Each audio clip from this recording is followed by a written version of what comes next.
My name is Bill, a 31-year-old working mom. I live with my husband Davey, who's also 31 and holds a regular job, and our 5-year-old daughter Lenny, who's recently turned into quite the chatterbox. We're just an average family, neither rich nor poor, and we get along great. But soon, our peaceful home was about to be disrupted. The storm approaching our home was none other than my mother-in-law. Davey's father had passed away, and his mother lived alone.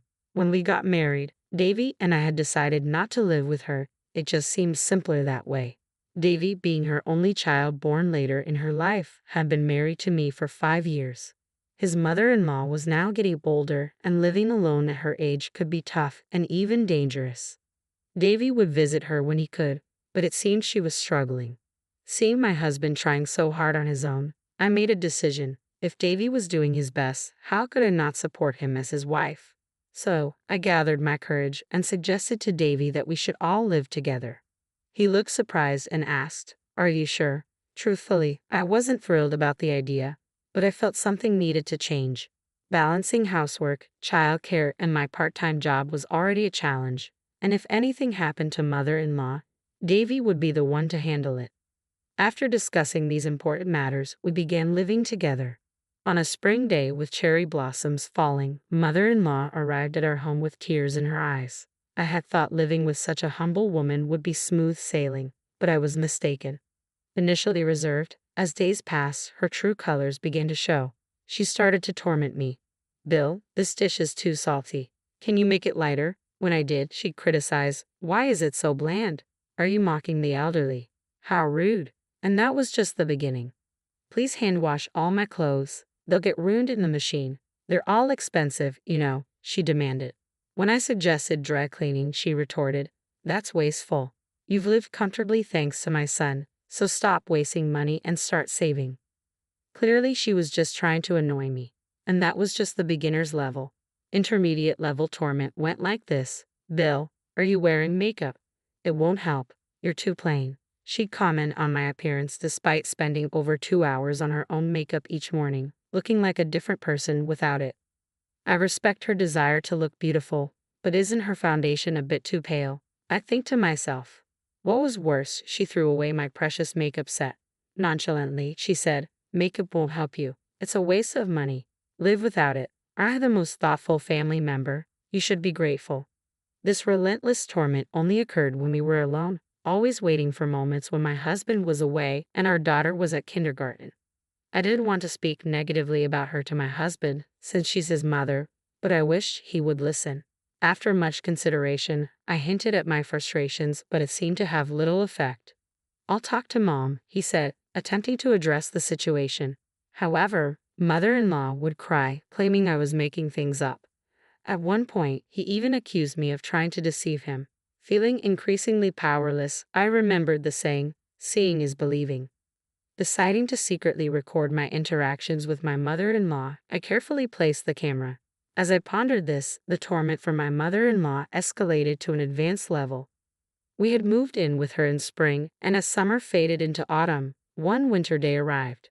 My husband was away on a business trip, and our daughter was staying with my parents. It was snowing heavily outside. Normally, I would bike to my part-time job, but due to the weather, I walked and returned in the evening. Upon arriving home, I usually cleaned, did laundry, and prepared dinner. However, on this cold winter night with heavy snowfall, hand-washing delicate laundry wasn't ideal. Nevertheless, mother-in-law cheerfully handed me her laundry. "Here's today's laundry. They're delicate, so be sure to hand-wash them," she emphasized, knowing it would irritate me. "I'll wash them with warm water," I started. "No, you can't. The colors will fade and it'll damage them." "Absolutely wash them with cold water," she insisted. Frustrated by her unreasonable demand, I snapped, "This is ridiculous. Why should I hand wash with cold water on such a cold day? If they're that precious, wash them yourself. How dare you expect me to wash with cold water on a day like this?" Mother-in-law stared at me, her face reddening with anger, but I didn't back down. "Why don't you go outside, mother-in-law? You've been indoors all day and probably don't realize how cold and snowy it is. How dare you suggest sending an elderly woman out in this cold?" she retorted. "What kind of daughter-in-law are you? What kind of mother-in-law asks for cold hand-washing on a day like this?"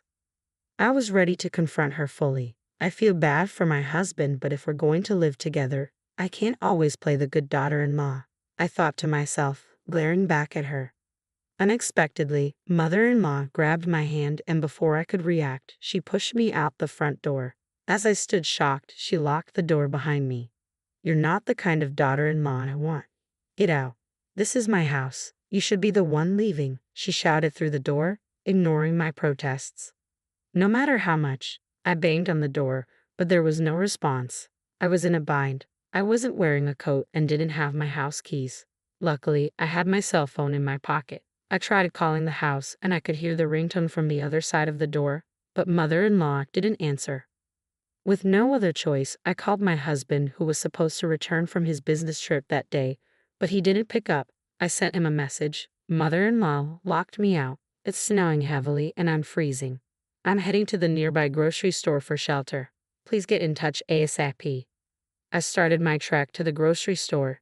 I briefly considered seeking help at a police box, but it was far from here, and with the heavy snow, it would take even longer.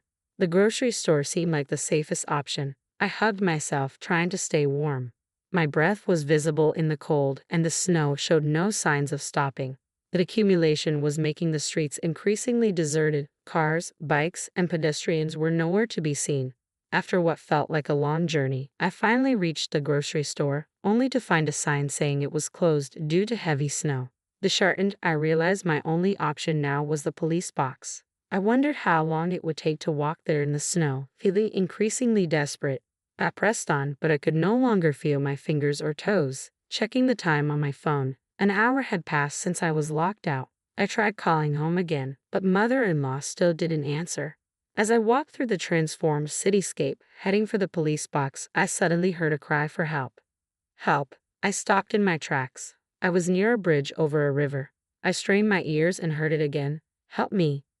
Hurrying towards the sound, I looked down from the bridge. There, in the not-so-deep river, was a woman who had fallen and was calling for assistance. I rushed down the river bank to her. The icy water stung my feet, and the cold was so intense it felt painful, but I managed to reach her. Are you okay? I can't move, it's so cold, she replied weakly. Hang in there, I reassured her, trying to keep calm despite the freezing conditions. The arrival of help seemed to relax her momentarily. She leaned against me and then suddenly lost consciousness. What do I do? This is bad, I muttered to myself. I couldn't feel my hands or feet properly, and they wouldn't move as I wanted them to. Someone help, I shouted desperately, but my cries echoed in vain. I thought it was all over. Then I heard a man's voice. Hey, are you okay? My husband's face came into view, rushing towards me with a panicked expression. I blacked out. When I woke up, I found myself staring at a white ceiling. Bill, are you awake? My husband asked, looking down at me with concern. I realized I was in a hospital. Apparently, he had pulled both the lady and me out of the river and called an ambulance. It had happened yesterday, and I had been asleep ever since. How was your trip? I managed to ask. It went well. I couldn't answer when you called because I was on the bus. I tried calling back when I got to the bus stop, but you didn't pick up. There were no taxis running, so I ran home. I just happened to see you going into the river. What luck. I thought you had jumped in, but it seems it was the lady. According to my husband, the lady that tried to help had jumped into the river in despair. The cold water had shocked her back to reality, and she attempted to get out but couldn't move due to the cold. If we had found her any later, it might have been too late. So, the lady was okay? I asked, feeling relieved. Yes, he nodded. You should rest. You must be exhausted. Comforted by my husband's words, I drifted off to sleep. All the while, my anger towards mother-in-law simmered. A few days passed in the hospital, and I was back to my old self. Standing in front of my home after so long, I froze. Mother-in-law hadn't visited me once while I was hospitalized. Of course, there was no apology. She had locked me out on a snowy night, nearly causing my death. Honestly, I couldn't bear to live with her any longer. Feeling dejected, I opened the front door and stepped outside. To my surprise, mother-in-law was there, deeply apologizing. Belle, I'm so sorry, she said earnestly. What's going on, mother-in-law? I was taken aback by her unexpected apology. I never imagined something like that would happen. I truly regret locking you out. Please forgive me, she pleaded. I was speechless. This was truly unexpected, mother-in-law continued. I never thought I would say this, but I'm sorry. Suspicious thoughts raced through my mind. Mother-in-law, who had always been aggressive towards me, who had locked me out in the snow. Could this be genuine?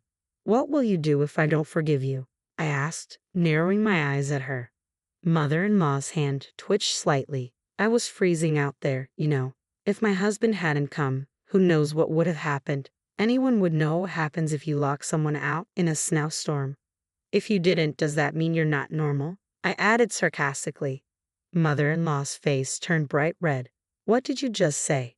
You think you can take advantage when someone's being nice? Don't get too cocky. My son said he'd end our living arrangement if I didn't apologize, so I did it. Now that I've apologized, let's forget about the whole locking out incident. Now get back to your chores, she said, her tone shifting abruptly. She had taken the bait so easily. My suspicions only deepened. I smirked, seeing right through mother-in-law's facade. Her remorse was all a lie. People don't change that easily, especially not someone like her. But just as I suspected, she began her antics again. Make sure you hand wash my clothes with warm water, she insisted. Are you still on about that? I retorted, exasperated by her ongoing demands. Only cook what I like. If it's not tasty, I'll throw it away. This is hopeless, absolutely hopeless, I muttered to myself, feeling resigned. She's beyond redemption. I sighed heavily and turned around. Saying all this, my husband, who had been standing nearby out of mother-in-law's sight, spoke up. Davey, her beloved son. What about work? Mother-in-law noticed him and turned towards him. I took the day off to be with Bill, he explained calmly. But Mom, you hadn't changed at all. Davey continued firmly. No, I was just joking, mother-in-law hastily interjected, trying to backtrack. It's not funny at all, Davey said sternly. I told you to genuinely apologize to Belle and never do such things again.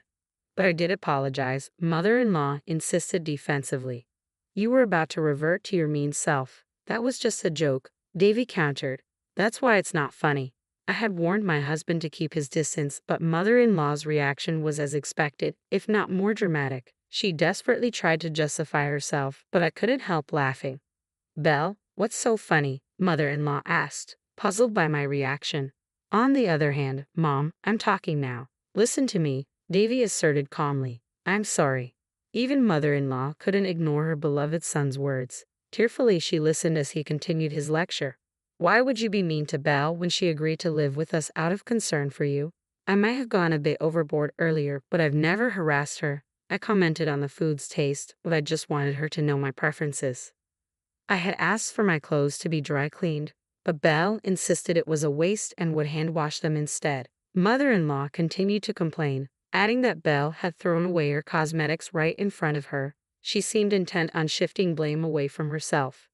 Unable to tolerate her denial any longer, I pulled out my phone and played a recording. Today's laundry, it's expensive, so definitely hand wash it. Mother-in-law's voice echoed clearly through the room. She screamed and tried to grab my phone, but I dodged her and continued playing. Definitely wash it with water. You're not the kind of daughter-in-law I want. Get out. The sound of her dragging me out and slamming the door, ignoring my pleas, was all recorded. Every violent action she had taken that day was captured on my phone. I had been secretly recording our conversations for some time now, ensuring I had evidence whenever I interacted with her. Any rebuttal? My husband asked calmly, confronting his mother. Mother-in-law was left speechless, unable to defend herself. Is there anything else to say? I intervened. Yes, this is the end. You've trampled all my feelings of wanting to care for you. I want you to leave. I'm cutting ties. You can live on your own. We won't contact you again. Even if you reach out, we'll ignore it and won't meet. You sold the family home, right? You should have all that money, plus with your pension, you should be fine. We won't help. But wait, Davey. Are you abandoning me? Betraying your only family? Mother-in-law pleaded desperately. You're the one who betrayed us. My husband's voice was firm, leaving mother-in-law sitting there, speechless and defeated. The only sound in the room was the dripping of melted snow from the roof. From that moment on, things moved swiftly. While mother-in-law sat there, lifeless, my husband and I packed her belongings. Her hometown was a 2-hour train ride from our place. She had distant relatives there, but she had been estranged from them for so long that no one would probably care now. She rarely went out when she lived with us, so she likely didn't have any friends. But now, it didn't matter. Bye, Grandma. My daughter waved at mother-in-law, her cheerful gesture devoid of any sadness. Finally, mother-in-law broke down into tears as the taxi carrying her drove off, leaving behind her sobs. I felt nothing as I watched her leave. It was her own doing. With that thought in mind, I entered our home, feeling refreshed. Time passed, and rumor said mother-in-law lived alone in an apartment.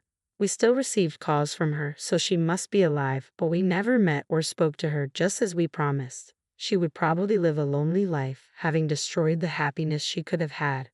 While listening to the washing machine, I served tea to an unexpected guest, an elderly woman, the very same lady I had saved on that snowy day. She had been living a lonely life filled with despair, but the cold river water that day had made her want to live a bit longer. My son offered to live with me. That's wonderful. His wife is lovely, she shared, but I didn't want to be a burden, so I decided to move nearby instead. That's nice. I've been lonely since my husband passed away. I thought life had nothing good left, but I was wrong. I replied warmly. I'm glad you realized that. As long as I'm alive, there's hope. Thank you for saving me that day, she said with a grateful smile. I smiled back at her, seeing a lady who had lived her life with determination and had now found happiness. Mother-in-law, on the other hand, had ruined her chance to live with her son and his family. There are so many ways to grow old, and everyone's path is different. Our own attitudes shape whether our later years are happy or sad. Seeing these two elderly women, I had a clearer idea of the kind of future I wanted to ensure, a happy future protecting the peaceful days I have now. I reminded myself of